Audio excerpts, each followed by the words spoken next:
Hello every one, എല്ലാവർക്കും ഷിറ്റിലീസ് വ്ലോഗിലേക്ക് സ്വാഗതം. ഇന്നത്തെ റെസിപ്പി എന്ന് പറയുന്നത് ബേക്കറി സ്റ്റൈൽ കപ്പ് കേക്ക് ആണ്. അപ്പോൾ ഇത് തയ്യാറാക്കാനായിട്ട് എന്തൊക്കെയാണ് വേണ്ടതെന്ന് നോക്കാം. അതിനായിട്ട് ആദ്യം നമുക്ക് വേണ്ടത് മൈദയാണ്. ഞാനിവിടെ അരക്കപ്പ് മൈദ എടുത്തിട്ടുണ്ട്. 240 ml അളവിലുള്ള ഗ്ലാസ്സിൽ അരക്കപ്പ് മൈദ.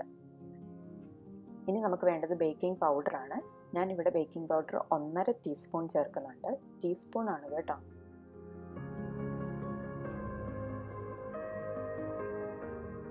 ഇനി നമുക്ക് വേണ്ടത് ബേക്കിംഗ് സോഡയാണ്. ബേക്കിംഗ് സോഡ ഒരു 1/4 ടീസ്പൂൺ ചേർക്കാം. ബേക്കിംഗ് സോഡയുടെയും ബേക്കിംഗ് പൗഡറിൻ്റെയും ഒന്നും അളവ് ഒരുപാട് കൂടാൻ പാടില്ല. ഇനി ഇതെല്ലാം കൂടെ നമുക്കൊരു അരിപ്പയിലൂടെ ഇങ്ങനെ ഇതായിട്ട് അരിച്ചെടുക്കാം.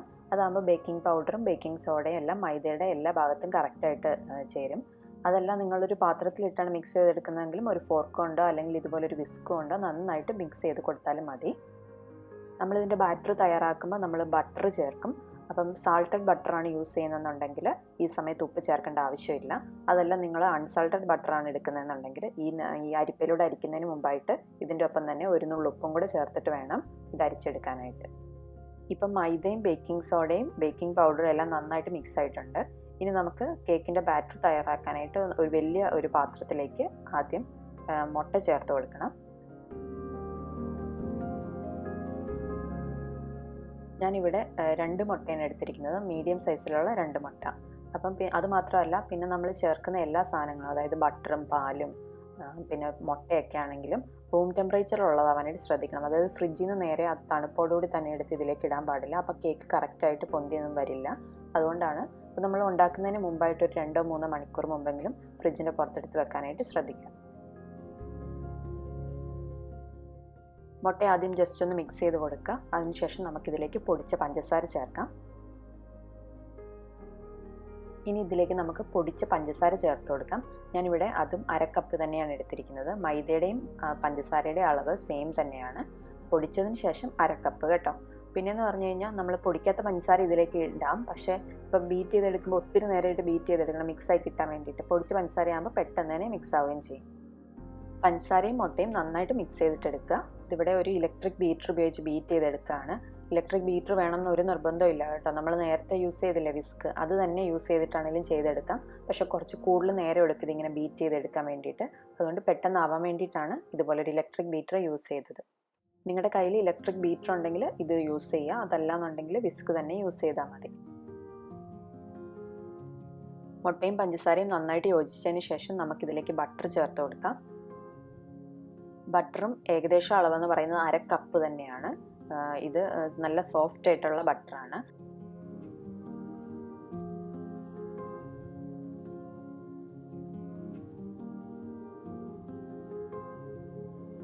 ബട്ടറും കൂടെ ചേർത്തിട്ട് ഒന്നുകൂടെ ഒന്ന് ജസ്റ്റ് ഒന്ന് മിക്സ് ചെയ്ത് കൊടുക്കുക. ജസ്റ്റ് ഒന്ന് ബീറ്റ് ചെയ്തെടുക്കുക. ഒരുപാടിട്ട് ബീറ്റ് ചെയ്തിട്ട് ഹൈ സ്പീഡിൽ ഇടാനും പാടില്ല. ഏറ്റവും ലോ സ്പീഡിലിട്ടിട്ട് ജസ്റ്റ് ബീറ്റ് ചെയ്തെടുക്കുക. എല്ലാം ഒന്ന് മിക്സ് ആയി കിട്ടാൻ വേണ്ടിയിട്ടാണ്. പിന്നെ നമ്മൾ ഒരുപാടിട്ട് ഹൈ സ്പീഡിലൊക്കെ ഇട്ട് ബീറ്റ് ചെയ്തെടുക്കുകയാണെങ്കിൽ നമ്മൾ ഈ കേക്കിൻ്റെ മിക്സ്ചർ എന്ന് പറഞ്ഞാൽ ഭയങ്കരമായിട്ട് കേക്കായി വരുമ്പോൾ ഭയങ്കര ഹാർഡായി പോകും. അതുകൊണ്ടാണ് ഏറ്റവും ലോ സ്പീഡിലിട്ടിട്ട് ഇതൊന്ന് ജസ്റ്റ് ഒന്ന് മിക്സ് ചെയ്തെടുക്കുക. ഇനി ഇതിലേക്ക് 1-2 തുള്ളി വാനില എസൻസ് ചേർത്ത് കൊടുക്കുക. എസൻസ് ഒന്നും ചേർക്കുന്നതിൽ താല്പര്യമില്ല എന്നുണ്ടെങ്കിൽ ഇത് ചേർക്കേണ്ട കാര്യമൊന്നുമില്ല. പിന്നെ മുട്ടയുടെ സ്മെല്ലൊക്കെ ഇഷ്ടപ്പെടാത്തവർക്ക് എസൻസ് ചേർക്കുന്നതായിരിക്കും നല്ലത്. നമ്മളിവിടെ ഉണ്ടാക്കുന്നത് വാനില കപ്പ് കേക്ക് അല്ലേ. അപ്പം 1-2 തുള്ളി വാനില എസൻസ് ചേർത്ത് കൊടുക്കാം. അത് ചേർത്തതിന് ശേഷം ജസ്റ്റ് ഒന്ന് മിക്സ് ചെയ്യാം. ഇനി നമുക്കിതിലേക്ക് ചേർക്കേണ്ടത് പാലാണ്.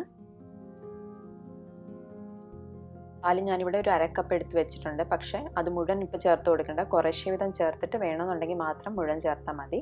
പിന്നെയെന്ന് പറഞ്ഞു കഴിഞ്ഞാൽ പാലും റൂം ടെമ്പറേച്ചർ ഉള്ളതായിരിക്കാനായിട്ട് ശ്രദ്ധിക്കണം. പാലും കൂടെ ചേർത്തതിന് ശേഷം ഒന്നുകൂടെ ഒന്ന് മിക്സ് ചെയ്യുക. അപ്പോഴേക്കും എല്ലാം ഒന്ന് കറക്റ്റായിട്ട് മിക്സായി കിട്ടിയിട്ടുണ്ട്. ഇനി നമുക്കിതിലേക്ക് മൈദയും ബേക്കിംഗ് സോഡയും ബേക്കിംഗ് പൗഡറും എല്ലാം മിക്സ് ചെയ്ത് വെച്ചിരുന്നില്ലേ, അത് ഇതിലേക്ക് കുറേശ്ശെ വീതം ചേർത്ത് മിക്സ് ചെയ്ത് കൊടുക്കുക. ഇതിയുടെ മിക്സ് മുഴുവനോടെ ഇതിലേക്ക് ഇട്ടിട്ട് ഇളക്കിയെടുക്കാനായിട്ട് പാടില്ല. കുറേശ്ശെ വീതം, ഒന്നെങ്കിൽ 2 വട്ടം അല്ലെങ്കിൽ 3 വട്ടമായിട്ട് കുറേശ്ശെ വീതം എടുത്തിട്ട് മിക്സ് ചെയ്തിട്ട് എടുക്കുക.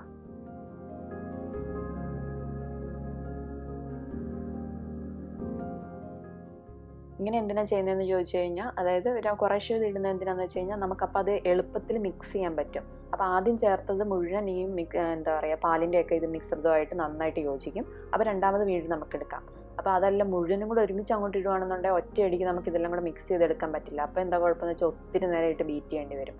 അങ്ങനെ ചെയ്ത് വരുമ്പോഴേക്കും നമ്മുടെ കേക്ക് അങ്ങ് ഹാർഡായിപ്പോവും. ഇത് മിക്സ് ചെയ്ത് കൊടുക്കുമ്പം ആവശ്യമുണ്ടെങ്കിൽ പാല് കുറച്ച് ചേർത്ത് കൊടുക്കുക. അതായത് ഇപ്പോൾ ഇച്ചിരി കട്ടി പോലെ ആയിട്ടുണ്ട് മാവ്. അപ്പം ഞാൻ ഇതിലേക്ക് വീണ്ടും 1 ടേബിൾ സ്പൂൺ പാലും കൂടെ ചേർത്തിട്ടുണ്ട്.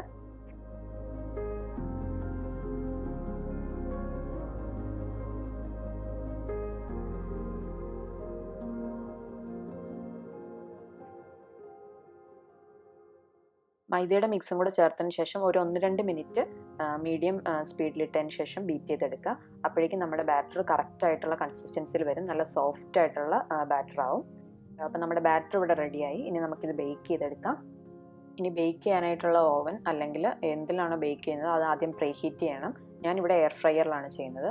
ഇപ്പോൾ ഓവനിലാണെങ്കിലും 180 ഡിഗ്രി സെൽഷ്യസിൽ ഒരു 10 മിനിറ്റ് പ്രീഹീറ്റ് ചെയ്തതിന് ശേഷം വേണം നമുക്കിത് ബേക്ക് ചെയ്തെടുക്കാനായിട്ട്. ഇനി ഈ ബാറ്റർ കുറേശ്ശെ വിധം നമ്മൾ എടുത്തു വെച്ചിരിക്കുന്ന പേപ്പർ കപ്പിലേക്ക് ഇട്ട് കൊടുക്കാം. മുഴുവൻ മേൽഭാഗം വരെ നിറയ്ക്കാൻ പാടില്ല, ഒരു 1/4 ഭാഗം മാത്രം നിറയ്ക്കുക. കേക്ക് നന്നായിട്ട് പൊന്തി വരുന്നതാണ്. ഞാൻ ഇതിൻ്റെ മുകളിൽ കുറച്ച് ചോക്ലേറ്റ് ചിപ്സും കൂടെ ചേർക്കുന്നുണ്ട്. ഇതൊന്നും നിർബന്ധമില്ല കേട്ടോ, ഞാൻ വെറുതെ ചേർത്തു മാത്രം. ഓവൻ ഇല്ലെങ്കിൽ നമുക്കിത് ചെയ്തെടുക്കാം. അതിനായിട്ട് അടി കട്ടിയുള്ളൊരു പാത്രം പ്രീഹീറ്റ് ചെയ്തെടുക്കുക. അതായത് ഒരു 10 മിനിറ്റോളം നന്നായിട്ട് ചൂടാക്കി എടുക്കുക. അതിലേക്ക് ഒരു ബേസ് പോലെ ഒരു പാത്രം ഇറക്കി വെച്ച് കൊടുത്തിട്ട് അതിൻ്റെ മുകളിൽ പ്ലേറ്റിൽ നിരത്തിയിട്ട് ഈ കപ്പ് കേക്കുകൾ വെച്ച് കൊടുത്താൽ മതി. ഗ്യാസ് അടുപ്പിലാണ് ചെയ്യുന്നതെന്നുണ്ടെങ്കിൽ ഒരു 15 മുതൽ 18 മിനിറ്റിനുള്ളിൽ ഇത് കറക്റ്റായിട്ട് വെന്ത് കിട്ടും.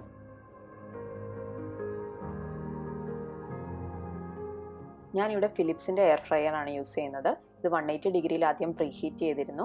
ഇനി 180 ഡിഗ്രിയിൽ തന്നെ ഒരു 10 മിനിറ്റ് വെച്ച് കഴിയുമ്പോഴേക്കും കപ്പ് കേക്ക് കറക്റ്റായിട്ട് വെന്ത് കിട്ടും. ഓവനിലാണ് ചെയ്യുന്നതെന്നുണ്ടെങ്കിൽ 180 ഡിഗ്രിയിൽ തന്നെ ആദ്യം 10 മിനിറ്റ് പ്രീഹീറ്റ് ചെയ്തിടുക ഓവൻ.